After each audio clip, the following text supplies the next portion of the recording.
Ini adalah rahasia tengah malam. Beranikah kau mendengarnya?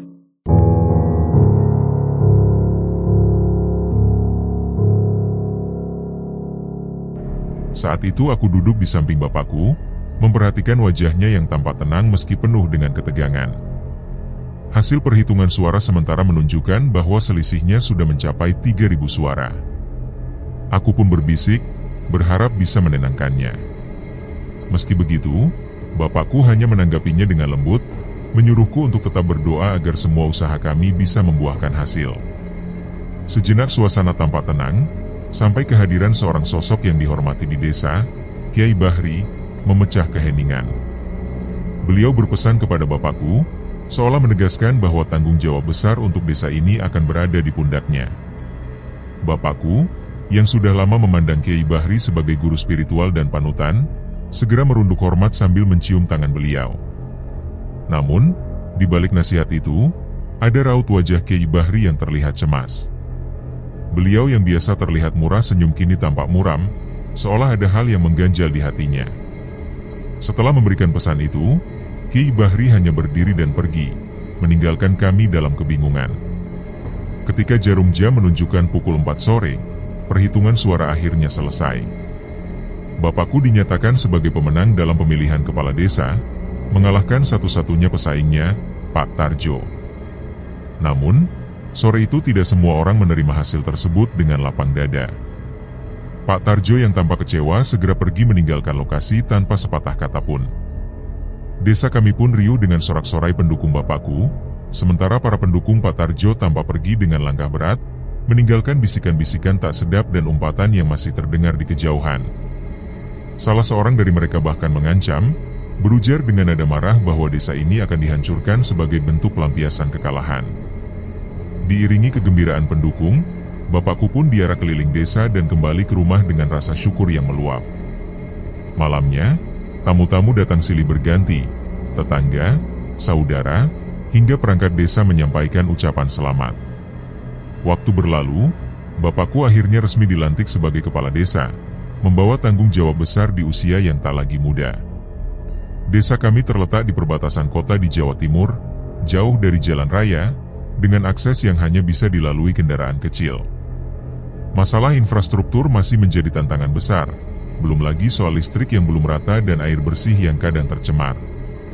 Kini, bapakku memiliki banyak pekerjaan rumah dalam mengemban amanah baru ini, dan aku pun semakin sering ikut membantunya, mengingat akulah satu-satunya anak yang dimilikinya.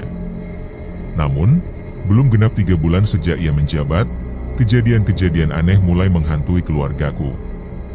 Aku masih ingat malam itu ketika pulang dari kantor desa. Setibanya di depan rumah, aku dibuat terkejut melihat taburan bunga melati tercecer di sepanjang teras rumah. Selain itu, ada pula dupa yang tersisa setengah, tertancap kuat di salah satu sudut teras. Aku segera mematikan dupa itu sambil menggumam penuh heran. Tak lama setelah masuk ke dalam rumah, saat aku mulai hendak beristirahat, suara ketukan keras terdengar di pintu. Aku segera menghampiri, dan ternyata Pak Waringin berdiri di sana dengan wajah panik. Ia membawa kabar buruk bahwa Aziz, anak dari Bu Siti, jatuh di jembatan desa dan dalam kondisi kritis.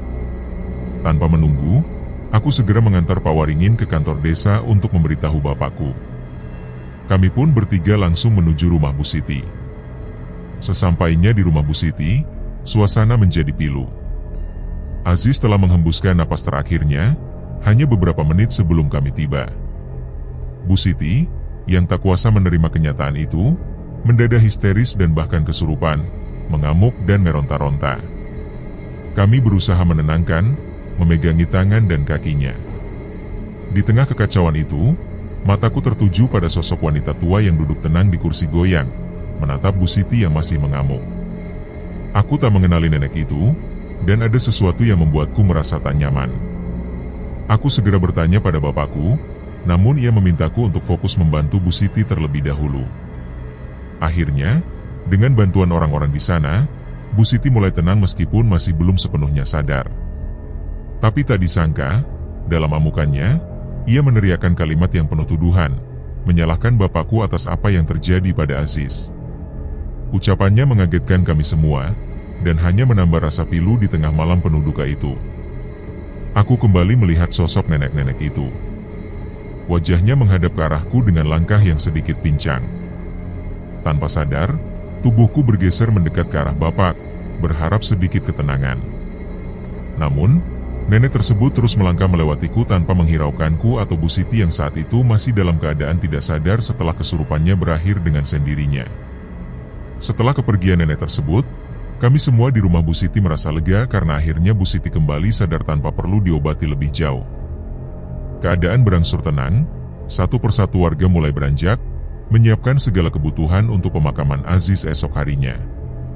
Sementara itu, rasa lelah mulai menggerogotiku setelah semalaman penuh berjaga. Setelah berpamitan kepada Bapak, aku memutuskan pulang lebih dahulu agar bisa beristirahat. Dengan langkah sedikit berat, aku pun berjalan keluar dari rumah Bu Siti, menyusuri jalan yang lengang menuju rumah. Di tengah perjalanan pulang, kesunyian malam membuat bayangan sosok nenek tadi kembali terlintas dalam pikiranku. Pandanganku menangkapnya lagi, duduk di depan rumah Pak Ilham, dengan tatapan tajam yang terarah ke depanku. Aku mencoba bersikap biasa saja, mengira bahwa mungkin nenek tersebut adalah kerabat Pak Ilham, dan melanjutkan langkahku tanpa berpikir panjang. Anehnya, nenek tersebut hanya menatap dingin, lalu masuk rumah Pak Ilham tanpa sedikit pun membalas sapaanku. Belum jauh aku meninggalkan rumah Pak Ilham, aroma kemenyan tiba-tiba menyeruak, melayang-layang di udara malam. Aromanya yang kuat seakan memburu langkahku, disertai hembusan angin yang tak kuasa kuabaikan. Kejadian ini membuat bulu kuduku meremang, dan tanpa menunggu lagi, aku mempercepat langkah, hampir berlari menuju rumah. Begitu tiba di depan rumah, perasaanku bukannya tenang, malah semakin tegang. Lampu-lampu rumah yang kutinggalkan dalam keadaan menyala, kini terlihat padam seluruhnya, sementara pintu depan sedikit terbuka, seperti habis ada orang yang masuk. Dengan rasa was-was, aku memasuki rumah, menyalakan lampu satu persatu dan memeriksa keadaan sekeliling. Untungnya, tak kutemukan tanda-tanda orang lain di dalam. Perasaanku mulai tenang, lalu aku menutup pintu dan segera menuju kamar untuk beristirahat. Hingga dini hari, saat aku terlelap, suara berderit dari pintu depan membangunkanku. Kupikir itu suara Bapak yang baru pulang. Aku memanggilnya beberapa kali untuk memastikan, dan mendengar suaranya yang menyahut dari luar kamar membuatku kembali tenang.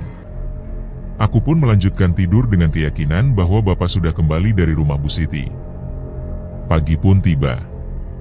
Dengan mata yang masih sedikit berat, aku menyiapkan sarapan seperti biasa untuk aku dan Bapak, sebelum nanti melanjutkan kembali aktivitas dengan melayat ke rumah Bu Siti.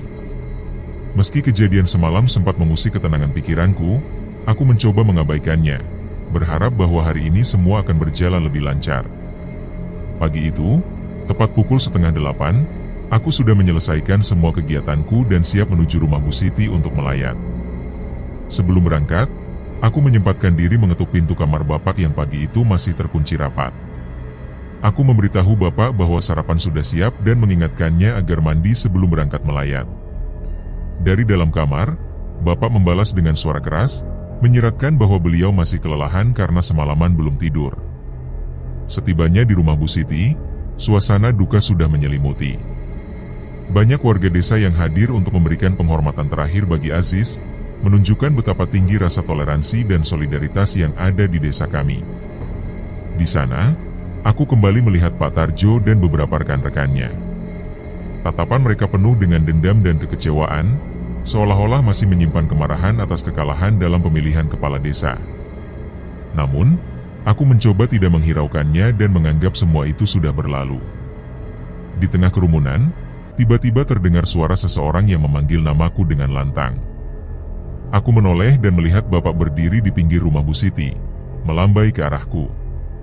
Aku pun segera mendekat, namun kaget melihat wajah Bapak yang pucat, tampak lelah dan tak bersemangat. Sambil tersenyum kecil, aku bercanda memintanya untuk mandi dan mengganti bajunya. Bapak hanya menjawab lirih bahwa ia tidak sempat membawa baju ganti. Sambil tersenyum, aku berujar bahwa Bapak seharusnya bisa mandi dan berganti baju sebelum berangkat. Namun, jawaban Bapak justru membuatku bergidik. Ia berkata bahwa semalaman dia tidak pulang ke rumah dan baru saja datang dari rumah Pak RW. Bapak menjelaskan bahwa semalam ia menghabiskan waktu di sana bersama beberapa warga, membantu mempersiapkan pemakaman Aziz. Jantungku seketika berdegup kencang. Jika Bapak tidak pulang semalaman, lalu siapa yang menjawab panggilanku dari dalam rumah tadi pagi? Aku mencoba menenangkan diri dan mengabaikan rasa aneh yang merambat di pikiranku. Tidak lama kemudian, jenazah Aziz siap diberangkatkan, dan aku melihat lagi sosok nenek-nenek yang duduk di kejauhan, menghadap jenazah dengan tatapan kosong. Wajahnya tampak asing, namun jelas sekali tergambar dalam benakku, rambut putih dan baju coklatnya begitu melekat dalam ingatanku. Di saat yang sama, aku mendengar percakapan lirih dari sekumpulan ibu-ibu yang berdiri tak jauh dari tempatku. Mereka membicarakan Aziz, yang masih perjaka, dan menduga bahwa kematiannya berhubungan dengan sesuatu yang lebih dari sekadar takdir. Salah satu dari mereka mengaitkan kematian Aziz dengan gosip tentang tumbal yang diminta untuk memenangkan pemilihan kepala desa. Mereka berbicara tentang tumbal 7 perjaka, dan meskipun aku mencoba mengabaikannya, pembicaraan mereka menohokku karena aku adalah anak lurah yang sedang mereka bicarakan. Setelah prosesi pemakaman selesai, orang-orang mulai kembali ke rumah masing-masing. Namun, sebelum aku sempat melangkah lebih jauh, terdengar pengumuman dari masjid tentang kematian seorang pemuda lainnya, Cahyo, anak Pak Ilham yang baru saja lulus SMA. Kabar itu membuatku terkejut, karena beberapa hari sebelumnya aku masih bertemu dengannya di balai desa. Aku pun segera menuju rumah Pak Ilham untuk menyampaikan belasungkawa. Di rumah Pak Ilham, aku merasakan perubahan sikap warga. Pandangan mereka terhadapku mulai berbeda. Tak ada lagi kehangatan dan keramahan yang biasanya mereka tunjukkan. Gosip tentang bapakku semakin santer di kalangan warga, bahkan mulai terdengar bisikan bahwa kemenangan bapak dalam pemilihan desa diperoleh melalui persekutuan dengan makhluk gaib. Warga mulai mempercayai bahwa kematian beberapa perjaka di desa ini adalah bukti bahwa gosip tersebut mungkin benar. Aku mencoba untuk tidak terlalu memikirkan semua omongan warga, walaupun dalam hati kecilku, aku tidak bisa menyangkal keanehan yang terjadi. Dalam kurun waktu 2 minggu saja, sudah ada 7 pemuda yang meninggal, dan semua korban adalah pemuda yang belum menikah. Gosip yang berkembang semakin panas, dan aku akhirnya tak tahan untuk terus diam.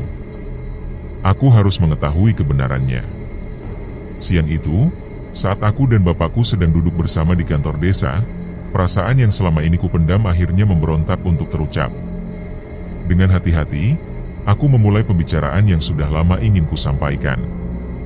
Aku bertanya apakah Bapak mendengar gosip-gosip yang menyebar di desa akhir-akhir ini. Orang-orang mulai mengaitkan berbagai kejadian aneh yang terjadi belakangan ini dengan kemenangan Bapak dalam pemilihan kepala desa. Mereka menuduh Bapak sebagai penyebab semua itu. Sambil berdiri menghadap sebuah lukisan tua yang menampilkan sosok kepala desa sebelum beliau, Bapak mendengarkan kata-kataku dalam diam. Tanyaku menggantung di udara, penuh keraguan namun juga keyakinan. Dengan suara berat, Bapak akhirnya menanggapi tanpa sekalipun menoleh ke arahku. Hanya jawaban yang dingin, seolah-olah ia memutuskan untuk tidak memberiku penjelasan lebih. Tak lama kemudian, Bapak berlalu tanpa memperdulikan tatapanku yang dipenuhi kebingungan dan kekecewaan. Keresahanku berlipat ganda saat aku menyaksikan kepergiannya yang seolah menegaskan bahwa ada sesuatu yang disembunyikan dariku. Ketika aku masih terhanyut dalam pikiran, seorang tamu tiba-tiba datang. Pak Burhan, salah satu warga desa, memasuki kantor dengan wajah penuh keprihatinan. Ia ingin bertemu Bapak untuk membahas suatu masalah. Rupanya, di RW 07, warga yang sudah hidup dalam kesulitan ekonomi kini harus menghadapi penyakit aneh. Hampir seluruh penduduk di RW tersebut, terutama yang kurang mampu, terserang penyakit kulit yang aneh. Seluruh tubuh mereka dipenuhi bintik-bintik dan ruam yang membuat mereka kesakitan terutama saat malam hari. Dalam kondisi itu, mereka bahkan tak memiliki biaya untuk berobat. Mendengar keluhan tersebut, Bapak segera memanggil Pak Burhan ke ruangannya, meminta beliau untuk berbicara di tempat yang lebih privat. Rasa penasaranku begitu kuat. Aku tidak tahan untuk menahan diri dan mencoba menguping dari luar pintu. Aku semakin terkejut ketika percakapan yang awalnya berjalan tenang mulai berubah menjadi panas. Pak Burhan secara tersirat menuduh bahwa semua kejadian buruk yang menimpa warga desa ada kaitannya dengan terpilihnya Bapak sebagai kepala desa. Kata-kata itu seperti api yang menyulut emosi Bapak. Dengan nada yang tak lagi tertahan, Bapak menantang Pak Burhan untuk meninggalkan desa jika terus beranggapan demikian. Melihat keadaan semakin tegang, aku akhirnya memutuskan untuk masuk dan menyarankan kami segera menuju RW 07 agar dapat melihat langsung kondisi warga yang sakit. Mengobrol panjang hanya akan memperburuk suasana. Usulanku diterima, dan tak lama kemudian kami bertiga berangkat ke wilayah yang letaknya cukup terpencil di pojok desa. Saat tiba di RW tersebut, kami bertemu dengan Kiai Bahri yang telah menunggu di salah satu rumah warga. Beliau tampak duduk dengan raut wajah yang serius, memandang kami seolah memahami apa yang akan terjadi di desa ini. Kiai Bahri menyampaikan kata-kata yang penuh peringatan, seolah semua kekhawatirannya mulai menjadi kenyataan. Namun, Bapak tidak memperlihatkan keraguan sedikit pun. Dengan langkah yang penuh keyakinan, beliau memasuki rumah tempat warga yang sakit itu dirawat. Aku mengikuti di belakangnya sambil menahan gemetar yang mulai menjalar di tubuhku. Di dalam rumah, bau menyengat menyergap hidungku. Pemandangan di hadapanku membuatku terpaku, tubuh-tubuh warga yang dipenuhi cacar, wajah-wajah mereka nyaris tak bisa dikenali. Suasana sunyi menyelimuti, namun tiba-tiba pandanganku tertuju pada sosok nenek-nenek yang duduk di salah satu kursi. Wajahnya tua dan keriput, rambutnya putih, dan ia duduk diam menatap kosong ke depan. Ada sesuatu yang terasa janggal, tetapi rasa penasaranku membuatku ingin menghampirinya. Namun, langkahku terhenti ketika Pak Burhan menahanku, mengingatkan bahwa penyakit di tempat ini sangat menular. Aku menegaskan bahwa aku ingin bicara dengan sosok nenek itu. Namun, jawaban Pak Burhan membuatku bingung. Ia mengatakan tidak ada nenek-nenek di rumah ini. Seketika, aku menoleh ke arah kursi di mana sosok itu duduk, namun kursi tersebut kini kosong. Jantungku berdetak kencang, dan perasaan takut mulai merayapi diriku. Keadaan semakin mencekam ketika Pak Burhan, yang semula tenang, tiba-tiba mulai berteriak dan meronta.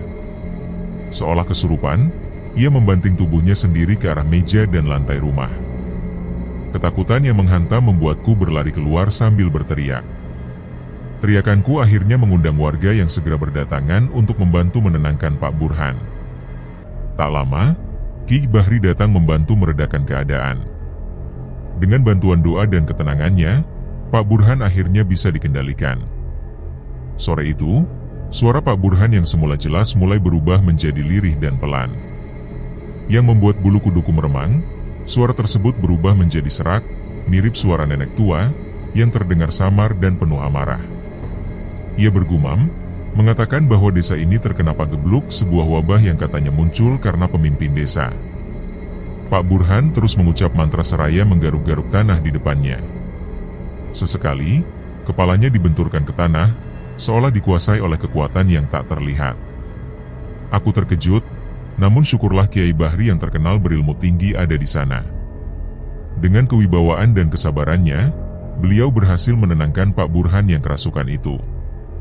Setelah Pak Burhan siuman, para warga yang sebelumnya berkumpul mulai meninggalkan rumah tanpa sepatah kata, dan aku melihat ada tatapan berbeda di mata mereka, tatapan kebencian yang mereka tujukan pada Bapak.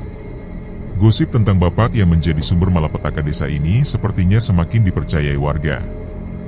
Mereka pun pergi dengan keyakinan yang membuat hatiku sesak, karena aku tahu Bapak hanyalah seorang pemimpin yang ingin mengabdi. Malam itu, Bapak membawaku pulang. Wajahnya terlihat semakin murung, dan selama perjalanan ia lebih banyak diam. Setelah kami tiba di rumah, aku langsung masuk ke kamar dengan perasaan lelah yang melanda sekujur tubuhku. Aku hanya ingin tidur, namun saat hendak berbaring, aku mendengar ketukan di pintu kamar, diiringi suara Bapak yang terdengar tegang, memintaku untuk tidak tidur dulu. Ada sesuatu yang membuat hatiku tak tenang. Aku keluar dari kamar, menghampiri Bapak yang tengah duduk di ruang tengah sambil merokok. Ia menyuruhku duduk, dengan ada suara yang terasa berat dan serius. Dalam keremangan lampu ruang tengah, Bapak mulai bicara tentang beratnya tanggung jawab sebagai kepala desa.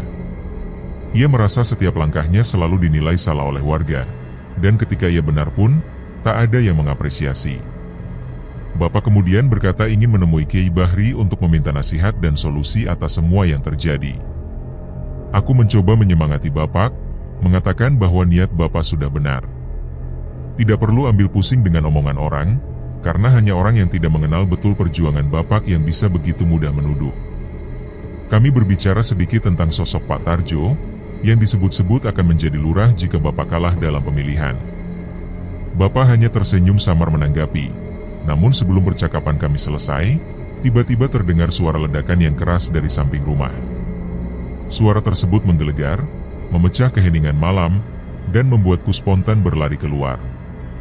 Aku berlari ke arah samping rumah, diikuti Bapak di belakangku. Begitu aku tiba, kulihat ada asap kecil yang mengepul dari tumpukan benda tak dikenal. Ketika kuamati lebih dekat, aku melihat sebuah bungkusan kain yang berisi garam kasar, kemenyan, dan barang-barang lain yang tidak kuketahui. Bau menyengat dari asap yang mengepul membuatku merasa mual, dan tubuhku mendadak lemas. Bapak mendekap bahuku dari belakang, mencoba menenangkanku, walaupun aku bisa merasakan bahwa ia juga terkejut dan bingung. Belum habis rasa terkejutku, tiba-tiba terdengar syair dalam bahasa Jawa yang mengalun lirih dari arah samping rumah. Suara tersebut terdengar samar, seolah dibawa angin malam yang tiba-tiba berhembus kencang. Syair itu mengandung ancaman yang samar-samar kupahami, dengan nada yang menakutkan. Suara tersebut semakin jelas terdengar, seolah berasal dari dekat, tapi tak ada seorang pun di sana. Aku bertanya pada Bapak, memastikan bahwa ia juga mendengar suara itu. Bapak hanya menyuruhku diam, dan segera menarikku masuk ke dalam rumah. Setibanya di dalam, aku semakin heran melihat Bapak mengeluarkan bantal dan guling, lalu meletakkannya di lantai ruang tengah. Ia mengajakku untuk tidur bersama di sana, seolah berusaha melindungiku dari sesuatu yang tidak terlihat. Bapak terlihat begitu serius dan mendesakku untuk menurut. Aku sempat bertanya mengapa kami harus tidur di lantai, tapi Bapak memotong pertanyaanku dengan suara lembut namun tegas. Dengan sedikit kebingungan dan rasa takut yang bercampur, aku akhirnya berbaring di samping Bapak, berharap semua ini hanya akan menjadi mimpi buruk yang segera berakhir. Namun, jauh di dalam hatiku, aku tahu bahwa sesuatu yang besar dan tak terduga sedang menunggu kami. Hingga akhirnya, setelah beberapa saat berlalu, aku pun tertidur bersama Bapak di lantai ruang tengah rumah kami. Namun, belum lama aku terlelap, aku tiba-tiba terbangun oleh suara gemerincing lonceng yang terdengar jelas di sekitar rumah. Semakin aku mendengarkan, semakin yakin aku bahwa suara itu berputar-putar, mengitari rumah kami berkali-kali. Suara itu membuat jantungku berdetak sangat kencang, dan napasku seolah-olah tersendat, seakan tidak bisa kuhembuskan dengan normal. Di saat yang bersamaan, aroma melati yang sangat kuat memenuhi udara, menciptakan suasana yang semakin mencekam. Aku berusaha mengusir perasaan takut yang terus menghantui, tetapi aroma melati itu semakin menusuk, seolah-olah mengisyaratkan kehadiran yang tak terlihat. Dengan perasaan ragu, aku menoleh ke arah Bapak. Malam itu, Bapak menatapku dengan senyum lesu, seolah menyiratkan pesan yang sulit kuartikan. Ia terlihat berbisik, mengucapkan sesuatu yang samar-samar namun terasa aneh. Bapak menyuruhku menjaga semuanya dan mengingatkanku untuk tidak merasa takut, sembari mengucapkan pujian untuk ibu yang telah tiada. Kata-katanya membuatku semakin resah, namun aku hanya bisa memejamkan mata, mencoba menenangkan diri dengan berlindung di perutnya. Beberapa saat kemudian, saat aku masih berusaha mengatasi ketakutanku, tubuh Bapak tiba-tiba mulai memberontak. Ia kejang-kejang di tempat, membuatku terkejut bukan main. Wajahnya menguning, dan lidahnya menjulur keluar tanpa kendali. Aku berteriak histeris, menggoyang-goyangkan tubuh Bapak, memanggilnya dengan cemas. Sekitar rumah terasa begitu hening, tetapi suasananya justru semakin mencekam. Meski sepi, entah mengapa aku merasakan keberadaan banyak orang yang tidak terlihat, seolah rumahku dipenuhi kerumunan yang tidak kasat mata. Saat aku masih bergulat dengan ketakutanku, tiba-tiba muncul perasaan aneh di perutku. Ada sesuatu yang bergerak-gerak di sana, menyisakan rasa sakit yang kian tak tertahankan. Dalam kebingunganku, aku melihat ke arah perut dan mendapati benjolan kecil sebesar kelereng yang bergerak tak beraturan di bawah kulitku. Rasa sakit dan ketakutan semakin mencengkeramku, membuat pikiranku semakin kacau. Tanpa sempat merenungi apa yang terjadi, perhatianku teralihkan oleh sosok hitam besar yang berdiri di sudut ruangan. Sosok itu tinggi dan besar, menatapku dengan pandangan yang tak akan pernah kulupakan seumur hidupku. Malam itu, kami benar-benar berada dalam serangan dari kekuatan yang sulit dijelaskan secara logika. Tubuhku terasa lemas, hampir seakan aku tak memiliki kendali atasnya. Barang-barang di rumah tampak bergerak sendiri, dan suara gemerincing lonceng terdengar semakin kencang, seolah menghantui setiap sudut rumah. Setelah beberapa lama yang terasa seperti tak berujung, pandanganku mulai kabur. Kepalaku terasa sangat pusing, dan perutku terus bergejolak dengan mual yang luar biasa. Dalam kondisi itu, segalanya perlahan menjadi gelap, seperti ketika seseorang memasuki mimpi. Semua rasa ketakutan, kelelahan, dan kebingungan seolah melebur dalam kegelapan. Pagi harinya, aku terbangun dengan rasa asing yang memenuhi diriku. Bapak tampak dalam kondisi yang sangat memprihatinkan. Wajahnya pucat, tubuhnya kaku, dan tatapan matanya kosong, seolah telah kehilangan hidupnya. Perasaanku hancur, tak bisa lagi digambarkan dengan kata-kata. Aku mendapati rumah dalam keadaan berantakan, dengan bekas-bekas bunga melati berceceran di berbagai sudut ruangan. Semua ini benar-benar di luar akal sehatku. Segera aku mendekati Bapak, menggoyang-goyangkan tubuhnya sambil memohon agar ia kembali sadar. Aku berlari keluar rumah, mencari bantuan ke tetangga terdekat. Singkat cerita, tetangga membantuku membawa Bapak ke puskesmas. Setelah mendapat pertolongan, Bapak pun dirawat di sana selama beberapa hari. Menurut dokter, Bapak mengalami luka-luka akibat penganiayaan yang menambah kebingunganku. Mereka menyatakan bahwa kondisi Bapak yang kaku dan melotot mungkin disebabkan oleh trauma berat, seolah Bapak telah melihat sesuatu yang sangat menakutkan. Dokter sempat bertanya kepadaku tentang kejadian malam itu, seolah ingin memastikan bahwa aku benar-benar tidak mengingat apa-apa. Dalam diam, aku melangkah masuk ruang perawatan, duduk di samping Bapak yang masih belum sadarkan diri. Pikiranku penuh dengan pertanyaan yang berputar-putar, semua kejadian yang sulit kujelaskan kembali muncul di benakku. Tidak lama setelah itu, Pak Komar dan Kiai Bahri datang berkunjung. Kiai Bahri mengajakku berbicara berdua di luar ruang perawatan. Dengan suara tenang, ia mengatakan bahwa kondisi bapakku tidak bisa disembuhkan di puskesmas dan membutuhkan cara lain. Menurutnya, hanya aku yang bisa membantu menyelesaikan ini, karena ia yakin arwah almarhumah ibuku masih melindungiku. Kiai Bahri memberiku beberapa petunjuk dan meminta agar bapakku segera dibawa pulang. Setelah Kiai Bahri dan Pak Komar pergi, aku terdiam, berusaha mencerna segala yang telah terjadi. Sejak hari ketika aku memutuskan membawa bapak pulang ke rumah, hidupku berubah drastis. Aku mematuhi semua instruksi Kiai Bahri tanpa terkecuali. Aku tidak lagi tidur di kasur, membuat sesajen setiap hari, dan menyalakan bara api tepat di depan pintu rumah.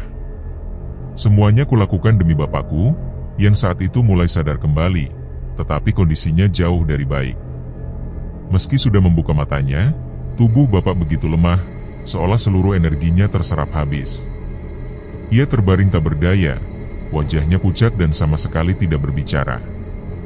Hari-hariku diisi dengan merawat bapak, dengan harapan entah kapan ia akan benar-benar pulih.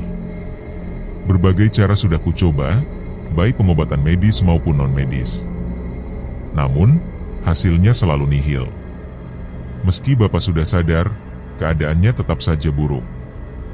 Lambat laun, kabar tentang sakitnya bapak menyebar ke seluruh penjuru desa.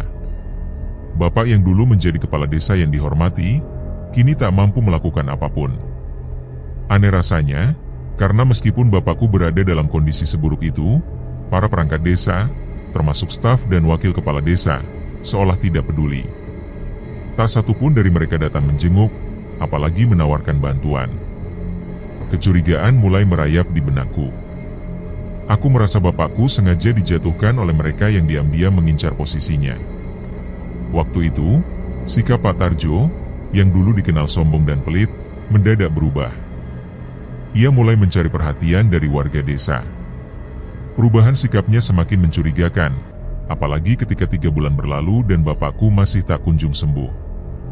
warga desa akhirnya sepihak memutuskan mengganti Bapak dengan Pak Tarjo sebagai kepala desa yang baru. Sejak Pak Tarjo mengambil alih, desa kami justru semakin kacau. Penyakit aneh yang menyerang beberapa warga sebelumnya kini meluas. Hampir seluruh desa terjangkit, dan kematian seolah menjadi hal biasa. Pencurian meningkat, dan tak ada yang bisa dilakukan untuk menghentikan kehancuran ini. Para pedagang yang biasanya datang ke desa kami membawa kebutuhan sehari-hari perlahan berhenti datang. Keadaan desa seakan berada di ambang kehancuran total. Satu persatu, warga memutuskan pergi, meninggalkan desa yang mereka anggap sudah terkutuk. Namun, aku bertahan. Aku tidak punya tempat lain, dan yang paling penting, aku tidak mungkin meninggalkan Bapak dalam kondisi seperti itu. Meski keadaan desa semakin memburuk, aku tetap merawat Bapak. Aneh memang, karena meskipun hampir semua orang terkena penyakit aneh itu, aku tetap sehat. Waktu terus berjalan, hingga akhirnya tepat 1000 hari setelah Bapakku jatuh sakit, semua penderitaan ini mencapai puncaknya. Desa yang dulu masih tampak ada kehidupan, kini benar-benar sunyi. Tak ada lagi suara langkah kaki atau obrolan warga. Para pemimpin desa yang dulu saling berebut kekuasaan juga menghilang. Bahkan Pak Tarjo, yang dianggap gagal mengurus desa, lenyap entah kemana. Hari itu, ketika aku baru saja pulang dari pasar di desa sebelah, aku mengalami hal yang belum pernah kulihat sebelumnya. Saat tiba di rumah, aku mendapati Bapak sudah duduk di ruang tamu. Tatapannya kosong, seakan tidak ada kehidupan di balik matanya. Yang lebih mengejutkan, Bapak bersenandung dengan nada lembut dalam bahasa Jawa halus. Ini adalah pertama kalinya aku mendengar Bapak bicara, setelah selama ini ia hanya diam dan terbaring lemah. Perasaanku campur aduk, antara senang dan takut. Aku mendekatinya, duduk di sampingnya, tapi Bapak tak bereaksi. Ia terus saja bersenandung, sesekali tertawa sendiri, seperti sedang berbicara dengan seseorang yang tidak terlihat olehku. Pikiran buruk mulai memenuhi benakku. Aku merasa harus segera menemui Kiai Bahri. Ada sesuatu yang tidak beres dengan Bapak. Aku buru-buru mengunci semua pintu rumah, berharap Bapak tetap berada di dalam saat aku pergi. Siang itu, aku bergegas menuju rumah Kiai Bahri dan menceritakan semuanya. Namun, sebelum aku sempat menyelesaikan ceritaku, Kiai Bahri tiba-tiba berdiri dan bergegas keluar. Ia memanggil beberapa warga yang tersisa, dan dengan suara lantang berkata, "Yang kita tunggu-tunggu, saatnya telah tiba." Aku hanya bisa duduk bingung di ruang tamunya, tak mengerti apa yang sebenarnya terjadi. Hanya ada beberapa orang yang datang, karena memang tak banyak warga yang tersisa di desa. Lalu, dengan nada serius, Kiai Bahri mengatakan bahwa sudah waktunya untuk menolong Bapakku. Ia menyuruhku untuk memberitahu semua yang terjadi nanti, karena menurutnya, ini adalah saat yang tepat bagiku untuk mengetahui kebenaran yang selama ini tersembunyi. Bersama-sama, kami berjalan cepat menuju rumahku. Sesuatu yang besar akan terjadi, dan aku merasa sudah siap untuk menghadapi apapun yang akan terbongkar. Setelah semua yang terjadi, sore itu kami semua bergegas menuju ke rumahku dengan langkah yang terburu-buru. Ketika kami sampai, suasana terasa lebih tegang dari biasanya. Kiai Bahri, yang tampak tergesa, langsung menghampiri Bapakku yang duduk di ruang tamu seperti biasanya. Tanpa menunggu lama, Kiai Bahri memerintahkanku untuk membuat kopi pahit, sementara beberapa warga yang ikut serta segera menyalakan dupa yang telah mereka bawa dari rumah masing-masing. Aku, tanpa bertanya banyak, bergegas menuju dapur. Sesekali, aku melirik ke arah Bapak yang sedang berbicara dengan Kiai Bahri dalam bahasa Jawa yang logatnya begitu kental, hingga aku tak dapat memahaminya sepenuhnya. Obrolan mereka berlanjut beberapa saat hingga, tiba-tiba, Bapakku yang sudah bertahun-tahun hanya terbaring lemah di tempat tidurnya, bangkit dan berjalan diantar oleh Kiai Bahri menuju kamar tidurnya. Langkahnya tampak normal, seperti orang sehat pada umumnya. Melihat hal itu, dadaku berdegup kencang. Perasaanku campur aduk, antara kaget, bingung, dan tak percaya. Bapakku, yang selama ini hanya bisa aku rawat tanpa mampu bangun, kini berjalan dengan santai.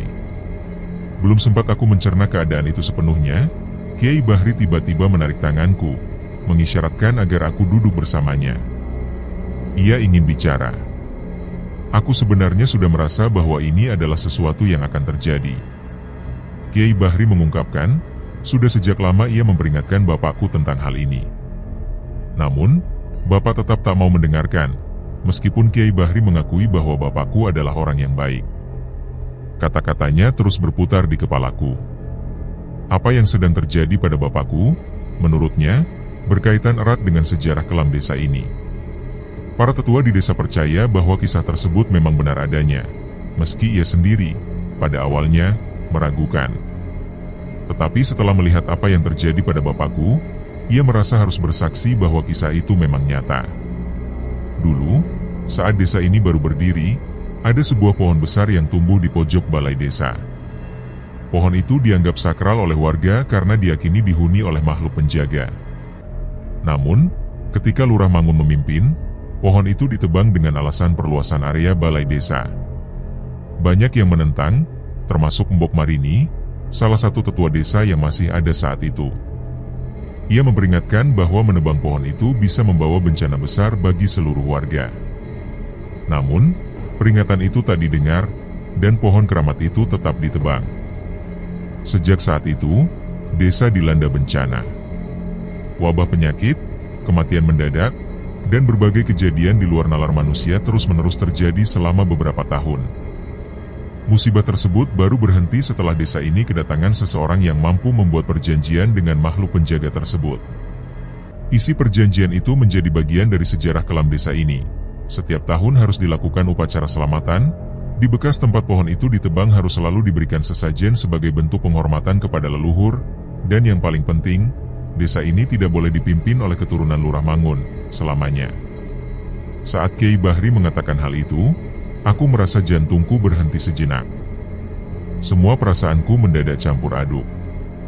Lalu, dengan suara lesu, Kiai Bahri menjelaskan bahwa Lurah Mangun adalah buyut dari kakekku, yang berarti bapakku masih dalam garis keturunannya. Aku tak bisa berkata apa-apa. Bagaimana mungkin bapakku ada hubungannya dengan cerita itu? Jika bapak tahu bahwa dia adalah keturunan Lurah Mangun, dia pasti tidak akan berani mencalonkan diri sebagai pemimpin desa ini. Tapi Kiai Bahri menjelaskan bahwa bapak maju sebagai calon kepala desa bukan karena keinginannya sendiri, melainkan karena dia tak rela jika desa dipimpin oleh Pak Tarjo. Bapak mencoba menolak mempercayai mitos tersebut, namun semua cerita ternyata benar adanya. Kini, bapakku menjadi korban. Kiai Bahri juga mengatakan bahwa aku bisa saja berada dalam bahaya, tetapi almarhum ibuku telah melindungiku, sehingga aku tetap baik-baik saja. Mendengar hal itu, tubuhku melemas. Tak ada kata-kata yang bisa kuucapkan untuk menjawab. Dalam hatiku, aku masih berusaha untuk tidak percaya, meski segala yang terjadi seolah membuktikan semuanya benar. Malam itu terasa begitu berat. Kiai Bahri menyuruhku untuk menguatkan iman, karena besok ia akan kembali. Setelah Kiai Bahri pergi, aku masuk ke kamar bapak.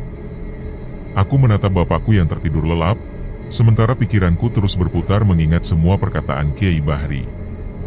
Malam tiba, hawa di rumahku terasa lebih dingin dari biasanya.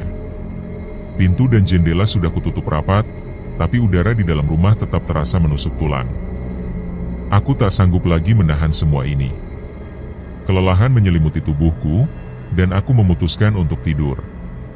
Aku mengambil selimut besar dan berbaring di bawah ranjang bapak. Namun, sebelum aku bisa terlelap sepenuhnya, sekitar pukul 11 malam, aku dikejutkan oleh suara pintu yang terbuka dengan keras. Suara benturan yang sangat keras menggema, membuat jantungku kembali berdegup kencang. Tanpa berpikir panjang, aku menyalakan semua lampu dan berlari keluar dari kamar. Aku pikir ada seseorang yang datang, namun begitu tiba di ruang tamu, tak ada siapapun di sana. Pintu rumahku sudah terbuka lebar, dan angin malah masuk dengan kencang. Padahal, aku yakin sebelumnya sudah mengunci pintu itu rapat-rapat. Perasaan aneh mulai merayap dalam benakku, tetapi aku mencoba mengunci pintu lagi. Belum selesai aku menutup pintu, pandanganku tiba-tiba teralih. Di ujung mataku, aku melihat bapakku berjalan cepat menuju dapur. Keterkejutanku semakin menjadi. Aku mencoba menyusulnya, Tapi Bapak bergerak dengan langkah yang sangat cepat. Aku mempercepat langkahku, memanggil-manggil namanya, berharap Bapak mendengarku. Puncaknya terjadi ketika aku belum berhasil menemukan Bapakku di area dapur malam itu. Pandanganku teralihkan oleh sesosok nenek-nenek yang sama seperti yang pernah kulihat sebelumnya.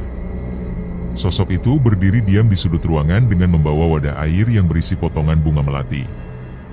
Namun, yang membuatku semakin terkejut adalah sosok lain di sudut rumahku. Seorang perempuan, tubuhnya jauh lebih tinggi daripada lemari di rumahku, yang tingginya mencapai 2,5 meter. Dan bukan hanya dua sosok aneh itu saja. Malam itu, seolah-olah rumahku dipenuhi oleh makhluk-makhluk tak kasat mata. Aku melihat banyak sosok menyeramkan, nenek-nenek, beberapa sosok laki-laki tanpa busana, perempuan besar, hingga kakek-kakek berwajah rata. Mereka semua tampak berdiri di setiap sudut rumahku, seolah sengaja datang untuk mengunjungiku. Menyaksikan semua itu, mataku terbelalak, dan tubuhku mendadak tidak bisa bergerak. Pandanganku mulai berkunang-kunang, dan rasa sakit yang amat sangat tiba-tiba menghantam kepalaku. Di tengah kekalutan itu, aku masih bisa mendengar suara teriakan Bapakku, dan aku tahu itu adalah suara terakhirnya yang akan pernah kudengar. Tepat tengah malam, sekitar pukul 12, Bapakku menghembuskan napas terakhirnya. Suara jeritannya masih menggema di telingaku ketika kesadaranku mulai memudar. Yang jelas, sebelum aku benar-benar pingsan, aku masih sempat mendengar teriakan terakhir dari Bapakku. Keesokan paginya, saat aku membuka mata, Bapakku sudah terbujur kaku, dalam proses disyalatkan. Hanya ada 3 atau 4 orang saja yang hadir. Kematian Bapakku kala itu dianggap sangat aneh, dan hal tersebut membuat warga desa ketakutan. Tak ada tangisan, bahkan tak ada suara yang berani keluar dari mulutku. Berbicara pun rasanya tidak sanggup. Aku terdiam, tak percaya dengan kenyataan pahit yang menimpaku. Setelah pemakaman, Kiai Bahri, yang tampaknya paham bahwa kondisiku semakin memburuk, memutuskan untuk membawaku ke sebuah rumah sakit di kota, jauh dari desa tempat tinggalku. Hal itu dilakukan agar keadaanku bisa pulih. Sejak kematian Bapakku, aku hanya berdiam diri di dalam rumah. Aku tidak makan, tidak mandi, bahkan tak bergerak. Tubuhku semakin kurus, rambutku acak-acakan, dan aku tak peduli dengan apapun. Jika ada orang yang melihat keadaanku saat itu, aku yakin mereka pasti akan ketakutan. Proses pengobatan yang kulalui cukup panjang, tetapi perlahan-lahan, aku mulai sembuh. Seiring waktu, aku mulai bisa menerima kenyataan yang pahit ini. Setelah semua cerita berakhir, aku memutuskan untuk meninggalkan desa tersebut dan mencari kehidupan baru di tempat yang jauh, agar aku bisa melupakan semua kejadian mengerikan yang pernah kualami. Aku tidak lagi ingin mengingat masa laluku di desa itu, yang begitu penuh dengan kengerian dan penderitaan. Terakhir kali aku mendengar kabar tentang desa tersebut, pemerintah telah menutup akses menuju desa itu setelah bencana letusan gunung yang terjadi. Kini, desa itu hanya tinggal cerita. Desa yang pernah kuhuni, bersama semua kenangan yang mengerikan, sudah tidak lagi ada.